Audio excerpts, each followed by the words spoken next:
I've been hiking with the Garmin GPSMAP H1i Plus on the trail, and here's what I wish I knew before I bought it. First of all, kudos to Garmin for doing a radical redesign both on the inside and outside of the GPSMAP. The H1 is a little bit heavier and bigger than the 67. It's a different shape, but it still fits in my hand nicely. The back shape isn't flush, so it does flop around a little bit more when I have it clipped with the carabiner on my backpack strip. And if you notice on the back too, there's also a new spine, the Spine Mount 2 system. So if you have spine mount accessories, you're going to have to get more. I noticed there weren't a whole lot of them on the Garmin website yet, so I didn't try them out. It has the same buttons on the front as earlier models. They do seem to light up a little bit more at night, which I appreciated. There is some metal on the outside. The spine is a metal piece, and also I like this new spring-loaded SOS button cover here, which is also metal. And on the other side, there's a new action button. It's kind of a shortcut button. You can customize this, and there's 3 modes. There's single press, double press, and long press. I thought that worked really well for me. You might have noticed the screen is larger than before. It's now 3.5 inches, and it's also a hybrid touchscreen. Now you can disable the touchscreen if you want, and you can use everything on the device with just the buttons alone, but the touchscreen does offer some convenience. When you fire it up, you can scroll left and right through these screens here. It's similar to a smartphone. You can also swipe down for the settings, and you can swipe up to go through the apps and also close them out through this way. It was designed to work with gloves, which I can confirm, and also in the rain. It does fall apart a little bit if it's really, really wet. I haven't gone out in light rain with this, but again, you can always disable the screen and just use the buttons if you want to. Now, I really like the touchscreen. I found myself naturally using my thumb, which sort of sits on top here, to swipe through the screens and select items on the touchscreen directly instead of using the buttons. And overall, I thought that worked really well.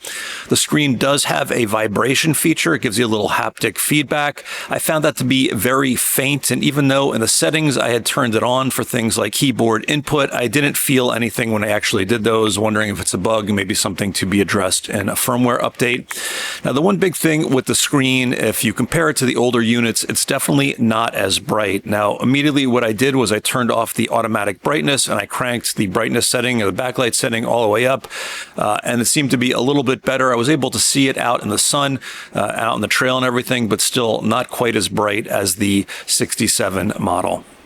And when I first turned the H1 on and looked at the satellite screen, I was a little disturbed because the accuracy reading wasn't great. With auto satellites on, I was getting about 12 to 18 feet. With all systems and multiband, about 10 to 14 feet. And compared to the 67, it was worse. On the 67, I'm getting between 6 and 10 feet. Now, I don't know if this is a display problem or an actual hardware problem. I looked at the actual tracks. I compared the H1 to the 67, to the Fenix 8, and also to the Apple Watch Ultra 3. And the H1, I think, gets better results than the accuracy screens were indicating, but it's still not as good, in my opinion, as the Fenix 8 or even the Apple Watch Ultra 3. In some places, it did better than the 67, but there were definitely places where it drifted off the trail, where the Fenix 8 stayed on the trail. Now, a great thing about units like the GPSMAP is you could really fine-tune how you recorded a track. There were settings on there. You could record a track by distance, by time. You could change the fidelity of a track. And I know for me, as somebody who records trails and creates trail guides, that was a big deal. On this new one, you only have 2 options here. You can either do track recording auto or every second, which is the same as the Fenix 8 watch, leading me to believe maybe it's some of the same chipset in here as one of the watches has. But, you know, wasn't great for somebody who gets one of these to really fine-tune the recording. Also, just note when you're doing things for navigation, some of the things moved around. Waypoint averaging is no longer an app on its own. It's now in the menu for a waypoint. They don't have proximity alarms yet. I heard or I've read in the forums that that was going to be coming, but you know, it's not quite exactly the same as the old ones. Some of the features have moved around a little bit. Garmin also reimagined the way you interact with this device. As I mentioned before, the main concept here is that you have these pages up top that you can scroll through, almost like on a smartphone. You can add these pages and you can customize them. There are different layouts, and then within there, you long press on it and you can change what data is there. I found that the data that you could choose from generally links to an app below, and it might just give you an icon to go there. Sometimes it actually gives you a view of the data to go there, similar to what you would get with widgets on a smartphone. Sometimes they're good, sometimes they're not so good. And if you don't like these screens, you can toggle it to the traditional app view as well. Now, navigation sits as its own sort of function on this top level. Maybe they should have made that an app as well that you could click into. One of the things I didn't find too handy was that when you want to customize the navigation screen, you hold down on it, and we're stuck, at least initially here, to this 2-column layout. It took me a second to figure out that you choose the one side first and then the other side after that. But overall, I found these layouts on the homepage to be fairly limited, especially when I compared it to the options and the customization that I can do on something like a Garmin cycling computer, where I can choose all kinds of layouts of data fields. There's graphical data fields on here, but this H1 is really limited in terms of what you can show on this customizable page. It's obvious there's a new processor in here because scrolling around on the map is much quicker than it is on older devices. You can even go into the settings and make it faster. Obviously, it's going to drain the battery a little bit more. Same thing when you're creating a route on the device. It routes you almost instantly. No more of those hangs where it's stuck on a percentage or anything. Starting activity, you just click down here, you'll see it says hike, and you can change the activity. One of the neat things is when you click on this, you can preset the activity so that it would start maybe with live tracking on for inReach, things like that. I thought that was pretty handy. If you want to manage your navigation data, it's all done through collections, just like on the Explore app. And it will sync not only with the Explore app, but also with the Garmin Connect app. Things like the track manager and everything are gone, although there is a course builder on here. When I was navigating, the alerts worked as expected, and there's even now a voice on the device. Right to unpaved road. Giving you prompts, telling you where to turn, and if you've gone off trail. Also vibrations when you do that, and you can adjust the volume of these prompts or turn them off. I tried hooking this up to Basecamp. It works fine. I've also loaded a custom map on here from CalTopo, and that works fine. And they've upped the internal memory from 16 gigabytes on the 67 to 64 gigabytes, so you could probably fit more maps here. Best way to do that is through Garmin Express on your computer, and you can download whatever maps you want to outside of the preloaded maps that come on the device. The GPSMAP H1 will not only talk to you, but you can also talk to it. It now has voice commands similar to what you have on a Garmin Fenix 8. Open the map. It doesn't just listen all the time. Instead, you have to launch the listening function. I hooked it up to an action button, and when I do that, you can talk. Here's a complete list of the commands that it has. I thought it worked pretty well, and it also has sort of a natural language recognition, so you don't have to say these verbatim. You can kind of mix it up a little bit. There is no speech to text. You still have to type the messages out, type waypoint names out. It would have been nice if it had that, just talk into it and characters come out, but not quite there yet.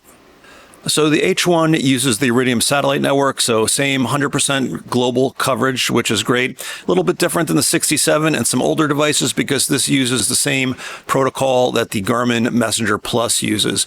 There are two modes on this device. There's a performance mode, which kind of maintains that connection all the time. And then there's a low power mode, which only tries to connect once an hour. But overall, I found it to work really well. The transmit power on this is different than the Messenger Plus, a lot lower.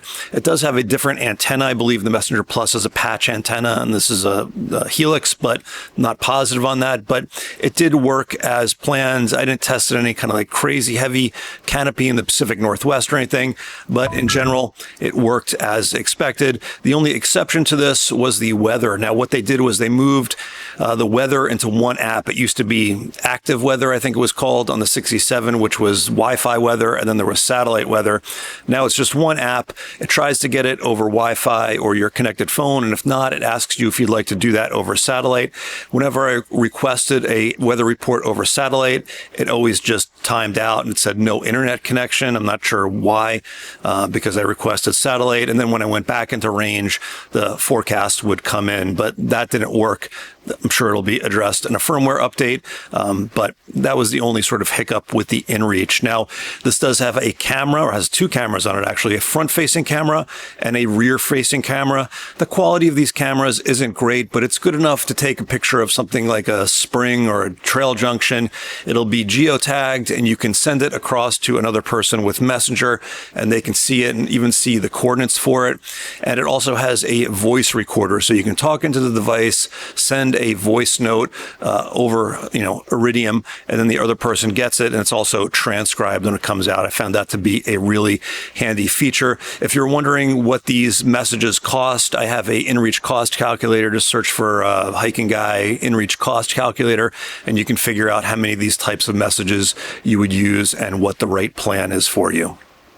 Here are the numbers that Garmin is reporting for the battery life. Usually they're pretty good and pretty accurate in these figures that they give out, but I wasn't getting anything close to these, unfortunately. Obviously, there's a lot of factors that go into this, but when I was doing the 10-minute satellite tracking, navigating, recording a hike, and had it in automatic satellite mode, I was getting about 4% drain an hour, which isn't great. Those figures went up when I went to 2-minute tracking, or if I went to all satellite systems and multiband, as you would expect, but they did go up sometimes a little dramatically. So wasn't matching up with what they were reporting there. And again, they don't have a battery monitor with a percentage on this. I don't know why they don't do this. It's been years, but the default battery readout is just a little graphical battery. I did find a third-party battery app where I could get percentages and stuff. I'll put a link to this in the article where I'll have more details on just other things that didn't work for me and some more, deeper dive stuff that I'm not covering in this video. Just search for HikingGuy GPSMAP H1, and you should find that review online. The only other thing I'd say about the battery is when they reinvented this, I wish they made a snap-out battery like they have on the Montana line. I think those are really helpful to be able to swap batteries out as you're going, but they didn't, so you have to bring an external battery if you want to recharge this. The battery is internal and not easily replaceable by a user. When I first got this, I was excited that they reimagined this. I was using it. It was cool. I liked them moving the map around quickly. But as time went on, there were some little bugs. The fact that the battery life was subpar, and I just wasn't sure about the GPS accuracy. That made it a little less palatable. For me, the bugs, there's probably less than the initial Fenix 8 launch, but there's definitely bugs out there. I didn't have anything catastrophic happen when I was navigating, but other people certainly have. When I was looking through the different reviews and different feedback from people are getting all kinds of different things. I did have it lock up once at home. I couldn't use the screen. But I imagine Garmin's going to resolve this and work on fixing these bugs, hopefully not introducing any other ones. But what kind of did it for me with this was looking at the GPX track compared to the Fenix 8 and Apple Watch 3. It just wasn't as good. And if I can't fine-tune the recording on this to use this to document trails, it doesn't really do me any much better than my Fenix 8, which I can use to record a trail, or my Apple Watch 3, Ultra 3, and my Fenix 8 together so I can cross-reference them. So I'm probably going to be returning this. And, do you need to upgrade from the 67? I think unless you really need photos or voice notes or that type of thing on here, I don't think you need to. And I think if you are a prosumer user, so if you work for a land management agency and you need the accuracy that a 67 or an older unit had in terms of tracking waypoints and all that, this might not be the move for you. So again, I'm going to return it, and maybe I'll pick it up again in the future and test it out. I'll keep my eye on the forums and everything and see what people say, and I'll let you know, obviously, as well. But right now, I can't afford to spend $1,000 on a unit like this and have it sit on my shelf gathering dust until it gets fixed up. But anyway, if you've used it, let me know your experience. I'm sure it'll help other users as well. And a big thank you to everyone on Patreon who makes these gear reviews possible. I didn't obviously get a tester from Garmin or anything, and I could just speak my mind freely about this. So thank you to everyone who makes that possible. And yeah, guys, stay safe, and I will see you out on the trails.